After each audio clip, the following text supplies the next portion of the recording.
రూపాయితో 50 రూపాయలతో 99 రూపాయలతో గతంలో అధికారంలో ఉన్న తెలుగుదేశం పార్టీ, కాంగ్రెస్ పార్టీ వారి నాయకులు వారి సామాజిక వర్గాలకు ఫిలిం సిటీల పేరుతో, హోటల్స్ పేరుతో, కంపెనీల పేరుతో అనేక రకాలుగా అప్పనంగా అప్పచెప్తే అందులో బీసీల వాటా శూన్యమని ఈరోజు చెప్తున్నాం. ఈరోజు హైదరాబాద్ లో బీసీలు ఏదైనా చిన్న కార్యక్రమం చేయాలంటే కూడా ప్రైవేట్ ఫంక్షన్ హాల్లో చేసుకోవాల్సిన దుస్థితి వచ్చిందంటే, అలాంటి పరిస్థితి, అలాంటి దుస్థితి అమరావతి రాజధానిలో రాకూడదనే ఉద్దేశంతో ఈరోజు అమరావతి రాజధానిలో బీసీలకు వాటాలు అడుగుతున్నాము.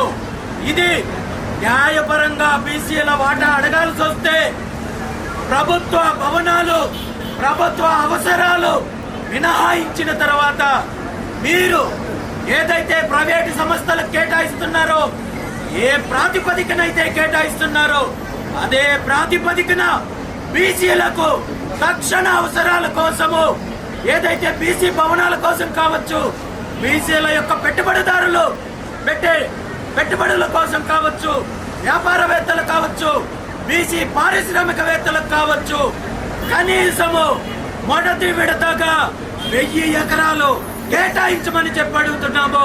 ఇది 100% న్యాయపరమైన డిమాండ్ తప్ప మరొకటి కాదు అని చెప్పి తెలియజేస్తున్నాను.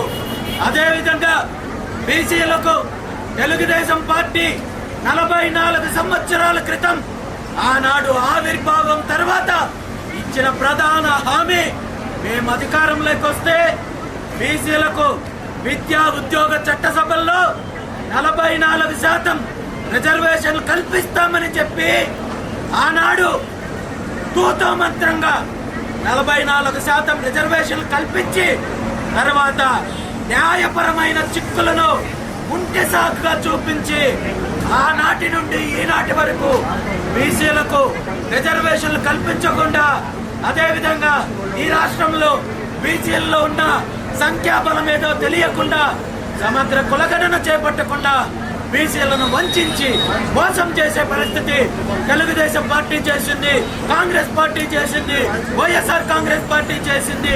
వీళ్ళందరూ కూడా బీసీ ద్రోహులుగా ఈ రాష్ట్ర ప్రజలు 100% గుర్తించారనే విషయాన్ని ఈ సందర్భంగా తెలియజేస్తూ, అదేవిధంగా గత ప్రభుత్వ హయాంలో కావచ్చు, ఇప్పుడు ప్రభుత్వం కావచ్చు, పూర్తి స్థాయిలో బీసీలను ఓటు బ్యాంకు కోసం ఉపయోగించుకుంటూ కార్పొరేషన్లు ఇస్తున్నామని చెప్పి 1 రూపాయి కూడా నిధులు ఇవ్వకుండా బీసీలను వంచిస్తున్నారు. కాబట్టి ఖచ్చితంగా బీసీ కార్పొరేషన్లకు నిధులను కేటాయించాలని చెప్పి ఈ ప్రధాన 5 డిమాండ్లతో కూడిన ఎజెండాను ప్రభుత్వం ముందుంచాము.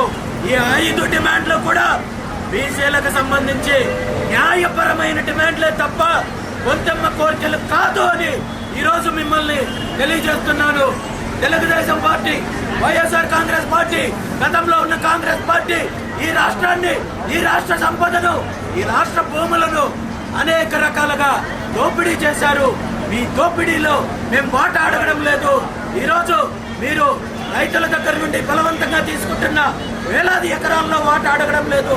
మీరు దోపిడీ చేస్తున్న గనుల్లో వాటా అడగడం లేదు. మీరు దోపిడీ చేస్తున్న బీచ్ శాండ్ మినరల్స్ లో వాటా అడగడం లేదు.